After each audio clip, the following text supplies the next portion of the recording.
Hours before the start of the Women's March on Washington on January 21, every metro car leading to the National Mall was packed so tight that it could take on no more riders.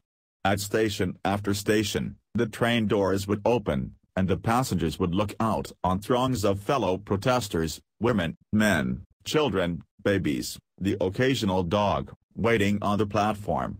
As people emerged from underground into the morning air, it was hard to tell where to go, so they found their way by gauging the human density, moving until they reached a spot so full of people that they could no longer move at all.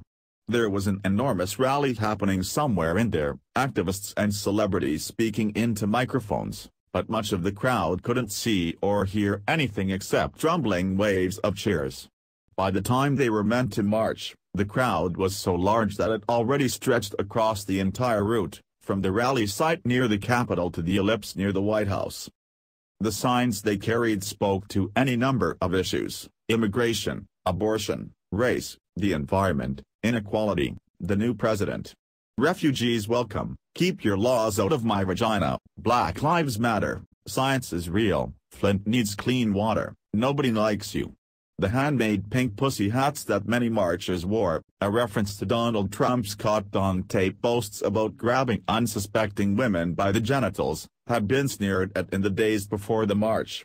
They were called corny, girly, a waste of time.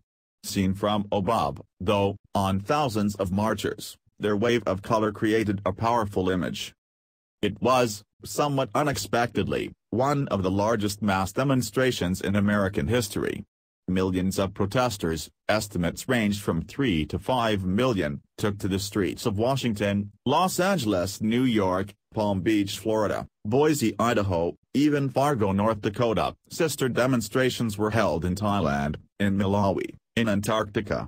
The energy of almost every group alarmed or incensed by Trump's election seemed to have poured into a single demonstration. That it happened on the day after his inauguration was not surprising. What was striking was that all these people had come together under the auspices of a March for Women. Just 2 months earlier, the left did not appear to be a unified front. The polls had barely closed before the infighting began. Some blamed Hillary Clinton for ignoring Wisconsin, or the Democratic National Committee for boxing other candidates out of the primary field. Some blamed identity politics, which made working-class white voters feel excluded, according to Professor Mark Lilla of Columbia. Others blamed white people, particularly the coastal ones who couldn't get their heartland relatives on their side. But a crew of bummed-out, angry women was still aiming its ire at Trump. In the hours after his victory on November 8, Teresa Shook, a retired lawyer in Hawaii, posted to Facebook, suggesting a march on Washington. Some women on the East Coast had the same idea. At first, these suggestions were so impulsive that they seemed almost metaphorical. But within days, tens of thousands of women had pledged to join in.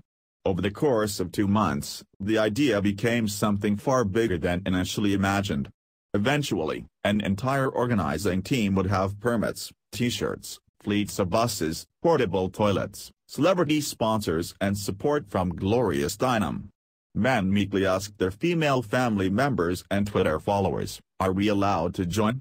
By the middle of January, with the event shaping up to be the anti-Trump demonstration, the New York Magazine writer Jonathan Chait worried that Women's March was too niche an organizing principle. It was a bad name, he tweeted, a divisive brand. The opposite turned out to be true. Women led the resistance, and everyone followed. A March for Women managed to crowd a broad opposition force onto its platform. In the weeks since the march, that energy has only spread. After Trump's executive order halting travel from 7 Muslim-majority countries, the march's striking proof of concept hit the streets, and a surprising number of others will join you, fueled more spontaneous actions in unexpected places, outside courthouses, Trump hotels, airport terminals, the offices of Senator Mitch McConnell. At each protest, you were likely to see a few pink cat ears poking out of the crowd, a reminder of the opposition's first gathering. It seems unlikely that any other kind of march would have turned out quite this way. In this moment, it happened that women was the one tent large enough to contain almost every major strain of protest against Trump. Those who know their feminist history might see a paradox here. The women's movement has not always been a site for unity. It has been marked just as deeply by its fractures, failures and tensions. But more than a century of internal turmoil has also forced the movement to reckon with its divisions. Now, the question is whether it can bring even more Americans into the fold. Clinton's loss on November 8 was a pivotal, identity-shifting moment in the course of the American women's movement. In an evening, the would-be first female president was shoved to the side by what a sizable chunk of the nation saw as that classic historical figure, the male chauvinist pig. In parts of the popular imagination, it wasn't just a loss for Clinton or for the Democratic Party. It was a repudiation of feminism itself. But Clinton has always been a wary avatar of feminism. In 2008, she didn't run for president as a women's candidate. If anything, she campaigned with her sex in the closet and the strategist Mark Penn advising her to harden her image into an American Iron Lady. "They do not want someone who would be the first mama," he wrote in one memo. Years later, HBO's Veep would satirize that posture through its own fictional politician. "I can't identify myself as a woman," she tells her staff. "People can't know that. Men hate that. And women who hate women hate that, which I believe is most women." In the 8 years between Clinton's first and second presidential campaigns, though, something shifted. Feminism became fashionable. By the start of the Obama era, incisive women's blogs like Jezebel and Feministing had already hit the web and started throwing popcorn at the big screen of American culture, covering the same topics that women's magazines did: fashion, movies, sex, but taking on the women's magazines too. By Obama's second term, this model had thrived and multiplied so many times over that even a co-founder of the sports website Bleacher Report started his own women's site, Bustle. Soon enough, no corner of culture was safe from a feminist critique, from Christmas songs to manspreading. Pop stars, people like Lady Gaga, Katy Perry and Taylor Swift, were asked if they were feminists, and if they shied away from the label, outrage would greet them online. Feminism became increasingly popular, but in a very specific way, one attuned to the concerns of people with office jobs and time to spend online. The feminist priorities of this new media landscape tended to involve topics that middle-class women would experience firsthand: reproductive rights, catcalling, campus rape, professional opportunity, pop culture representation.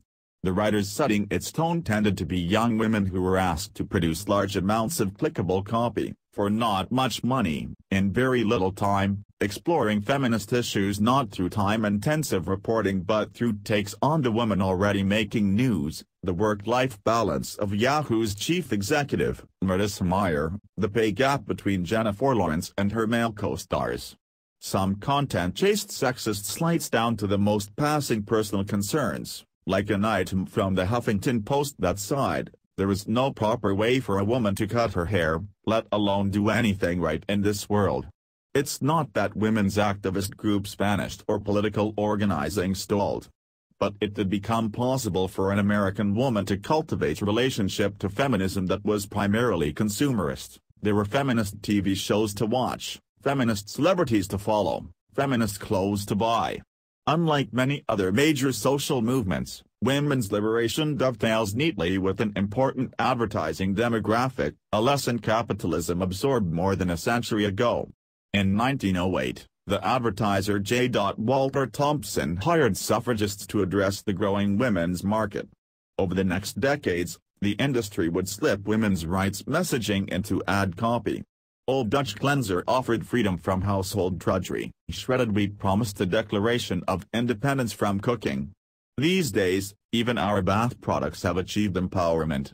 Ads for secret deodorant nudge us to ask for a raise, and those for always prompt us to challenge stereotypes about girls. Dove wants us to feel beautiful at any size. It's telling which strand of feminism these brands have deemed marketable, the one that doubles as self-help. This is a vision of feminism in which the primary thing that needs to change is a woman's frame of mind. Something similar happened to the pop stars who once hesitated to call themselves feminists. They came around to feminism by redefining feminism around themselves. To Lady Gaga, feminism was about protecting the integrity of women who are ambitious. Taylor Swift realized, she said, that she had been taking a feminist stance without actually saying so.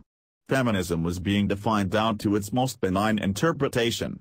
It was less a political platform than a brand identity. In 2013, Lean In, by Sheryl Sandberg, raised this pop cultural subtext to the level of text.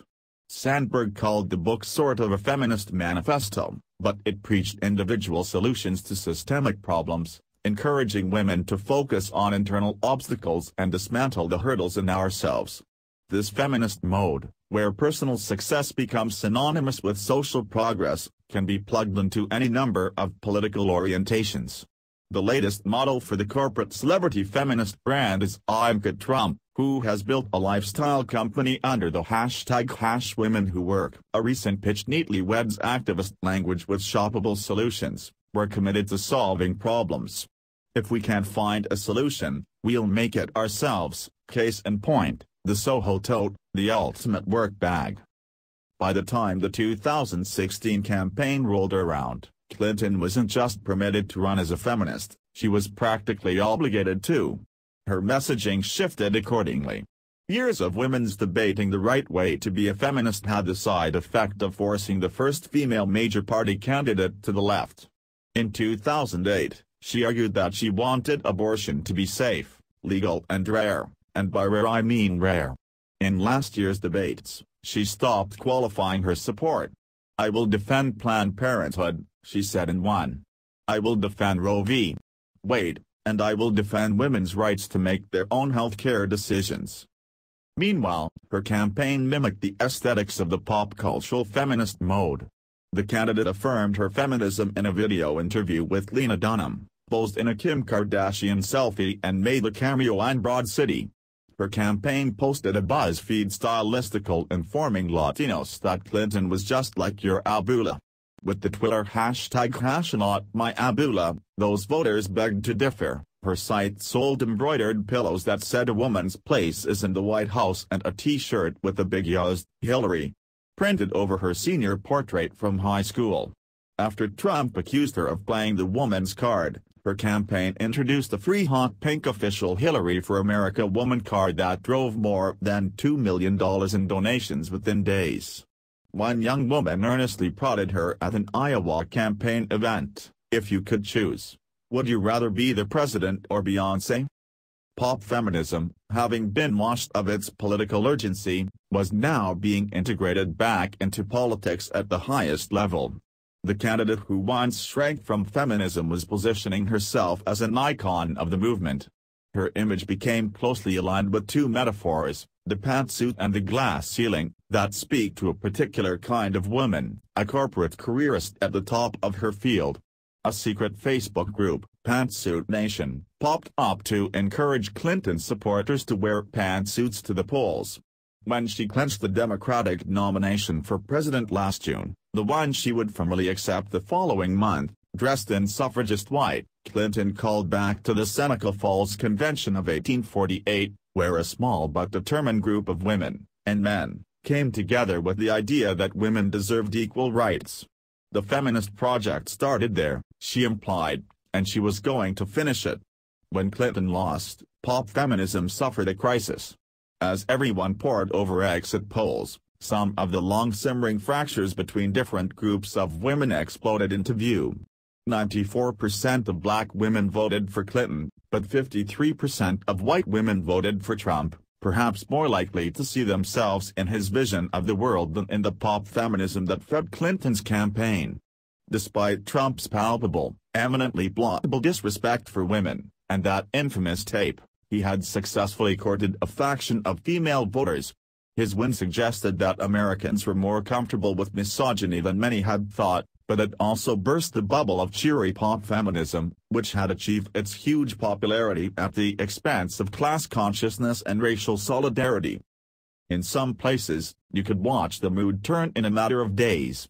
The Pantsuit Nation Facebook group ceased its celebrations and became a site for sharing stories of pain and resilience. But when the group's founder, a Maine educator named Libby Chamberlain, announced a plan to channel the power of the group in real life, it wasn't exactly a call to activism, it was a coffee table book. "You are a force, Pantsuit Nation," she wrote. "Let's see if we can harness that force within the pages of a book and see it on nightstands and coffee tables all around the world." The idea brought on a revolt. "The NRA with its 5 million members has a stranglehold on Congress," one commenter wrote. "Pantsuit Nation has 4 million members and decides its main mission is storytelling and now, selling books. What a colossal waste." But for some outside observers, this was a productive comeuppance. Rand Manigault Bryant, an associate professor of Africana Studies at Williams College in Massachusetts, published an open letter to white liberal feminists, on the website Black Perspectives, expressing her disappointment that it had taken Donald Trump to shake them into her reality. "I am delighted that you have received the potential awakening of a lifetime, and that now you might actually get what so many of us have been describing all along," she wrote. "Welcome to that deep perpetual angst. Embrace it, and allow it to motivate you to a deeper form of action." In those same November weeks, the nascent March on Washington project was navigating its own identity crisis. Some of the early organizers had romantic comedy-type jobs: pastry chef, yoga instructor. One of the women, Bob Bland, a fashion designer, had amassed a small online following by designing Nasty Woman and Bad Ombre t-shirts and selling them online. "I had this whole network of nasty women and bad hombres," she told me. "After the election, they were looking to me like, what are we going to do next?" Disparate organizers convened around a Facebook event announcing a Million Women March. There was one major problem with this. In 1997, activists organized a Million Woman March in Philadelphia to address the particular concerns of black women. When this new march on Washington unwittingly chose a very similar name, it crystallized the idea that the nascent movement was being run by a handful of white women with no organizing history. Comments began pouring in from all sides. The organizers had stumbled into a conflict that has dogged women's organizing from the very beginning. Of all the tensions that have coursed through the women's movement, none has ever been quite so pronounced as the one between whiter and black women. Consider what happened when Sojourner Truth showed up at a women's rights convention in Ohio in 1851. Frances Gage, the woman running the show, recalled the scene 12 years later. "The leaders of the movement trembled on seeing a tall, gaunt black woman in a gray dress and white turban, surmounted with an uncouth sunbonnet, march deliberately into the church, walk with the air of a queen up to the aisle and take her seat upon the pulpit steps." A buzz of disapprobation spread through the church. White women in attendance complained that a black woman's testimony would distract from the convention's focus.